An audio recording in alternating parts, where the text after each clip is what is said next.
Phone calls from the beyond. When the dead dial in. There are countless tales that dance on the edge of the supernatural, ghost sightings, haunted homes, eerie whispers in the night. But perhaps one of the most unsettling and puzzling is this: people receiving phone calls from the dead. These aren't vague spiritual impressions or dreams. These are reported as real, physical phone calls, complete with ringing phones, voices, conversations, and often emotional exchanges. Let's explore some of the most baffling and chilling of these reports. Bonnie's unexpected caller. It was a typical Sunday evening in the McConnell household. Bonnie McConnell was in the kitchen, preparing dinner, her hands deep in ingredients, when the landline fixed to the far kitchen wall started to ring. She wasn't expecting anyone to call, but instinct kicked in. Unfortunately, with her hands covered in food, she called out to her husband in the next room to pick it up. He was lounging on the sofa, watching TV, and lazily obliged. A few polite words passed between him and the caller. Then, he turned and motioned to Bonnie, telling her softly, "It's Enid." Bonnie was surprised. Enid Johnson was an old friend, one she hadn't spoken to in over a year. Smiling, she quickly cleaned her hands and took the phone.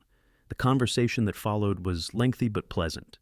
Enid told her that she was doing well and had recently moved into a nursing home that was now conveniently closer to the McConnells.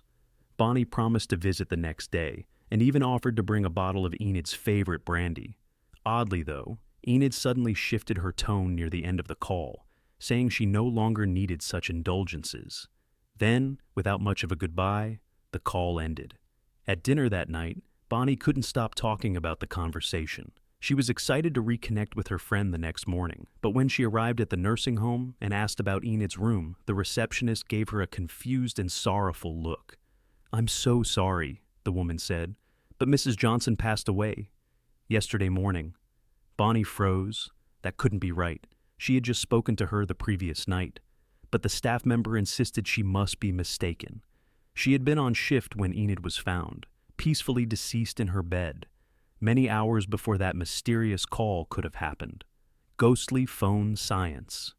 In 1979, parapsychologists D. Scott Rogo and Raymond Bayless released a groundbreaking book titled Phone Calls from the Dead.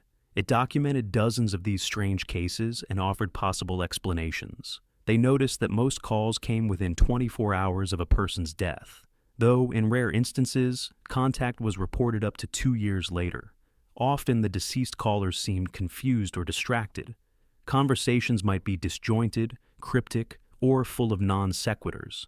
Frequently, those receiving the calls reported poor audio, static, distortion, or a voice that sounded distant, metallic, or robotic. Bayless and Rogo categorized these calls into two main types. 1. Silent callers, where someone answers the phone to silence or faint background noise, only to discover later that the caller was a deceased loved one. 2.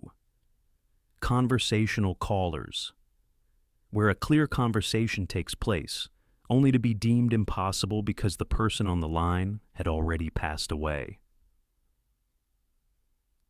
Carl's vacation nightmare. In the spring of 1969, a young man named Carl rented a cozy cottage for a solo weekend getaway.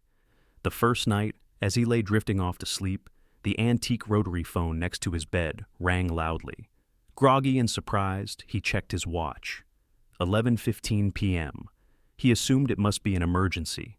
When he picked up, his father's voice was on the line, calm yet insistent. "Your mother wants to talk to you," the voice said. Carl asked why she wasn't on the line already, but his father seemed to speak over him, urging him repeatedly to call her. When Carl pushed for clarity, his father mentioned something odd. "I'm in a beautiful place now." Then the line went dead. Frustrated, Carl tried returning the call, but the phone didn't seem to work for outbound calls. He searched the cottage and realized it was the only phone in the place. The next morning, he rushed into town to find a payphone and contacted his family. That's when the truth hit him like a brick wall. His father had died the previous night. The time of death? 11:15 p.m., exactly when the call came in. And even more disturbing, the phone in the cottage, he learned from the landlord later, wasn't connected. It had never been hooked to a working line. It was just for decoration. or ease. Dean Koontz's life-saving warning. One of the most high-profile cases comes from best-selling horror author Dean Koontz. In September 1988, while working in his office, where his number was known to only a handful of trusted people, his desk phone rang. He answered, curious. There was only static at first, then a woman's voice. "Please be careful." He asked who it was, but the voice ignored him and repeated the same phrase twice more before the line cut out. The voice had sounded eerily like his late grandmother, but she had been dead for 2 decades. Koontz dismissed it as a prank or mistake until 2 days later. While visiting his father at a care home, things went sideways fast. His father became unexpectedly agitated, then violent. In the struggle, he grabbed a fishing knife. Just as Koontz managed to disarm him, a police officer burst into the room, misreading the situation, and aimed his gun at Dean. If Koontz had been holding the knife even a moment longer, he might have been shot. The strange warning, "Please be careful," echoed in his mind, saving his life in that split second. The sales call to the other side. Another peculiar incident involved a telecom sales rep named Mary. In April 1985, she made a routine call to a residential number in Pennsylvania. An elderly woman answered, introducing herself as Mrs. B. She said her husband handled all phone matters but was out fishing. Mary went through her sales script, made some progress, and arranged to call back the next evening. When she did, a man picked up, but the conversation quickly soured. The man was curt and irritated, saying he didn't want to be sold anything. Mary apologized and explained that she had spoken to his wife the day before. Silence. Then the man replied, "You couldn't have. I wasn't home yesterday because I was at her funeral." He hung up before she could say another word. Crossed wires are something more. It's easy to dismiss these stories. Maybe the witnesses were grieving, tired, or imagining things.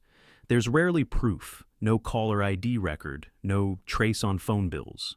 The calls often come from blocked or private numbers and vanish without a trail. Yet the consistency of the details across decades and continents makes them hard to completely ignore. Bayliss and Rogo theorize that the calls don't originate from any physical phone line. Rather, the spirits may be manipulating technology itself, briefly overriding reality to get their messages through. The Nebraska UFO and the call from Roger. There are even cases where paranormal lines seem to blur. One woman, while driving through Nebraska one night, spotted a strange object in the sky following her for nearly 2 hours. She arrived home, shaken, only to have her phone ring moments later. The voice on the other end had a robotic tone. "I'm Roger," the man said. "I'm your brother." But she didn't have a brother. She had grown up an only child. Years later, her mother confessed something astonishing. She had once given birth to a stillborn son, long before her daughter was born. His name would have been Roger. Could the phone call and the UFO sighting have been connected? Final thoughts. When it comes to calls from the dead, skepticism is understandable. After all, how can a soul reach through the veil and dial a number? Yet the frequency, emotional weight, and consistent characteristics of these calls suggest something more than imagination or coincidence. In most of these cases, the recipients are not frightened. They are comforted. They get a final message, a last goodbye, or even a life-saving warning. And while there may never be hard evidence, the emotional truths felt by those who receive these calls are real. So, the next time your phone rings from an unknown or private number, pause. It might not be a scam call. It might be someone reaching out from the other side.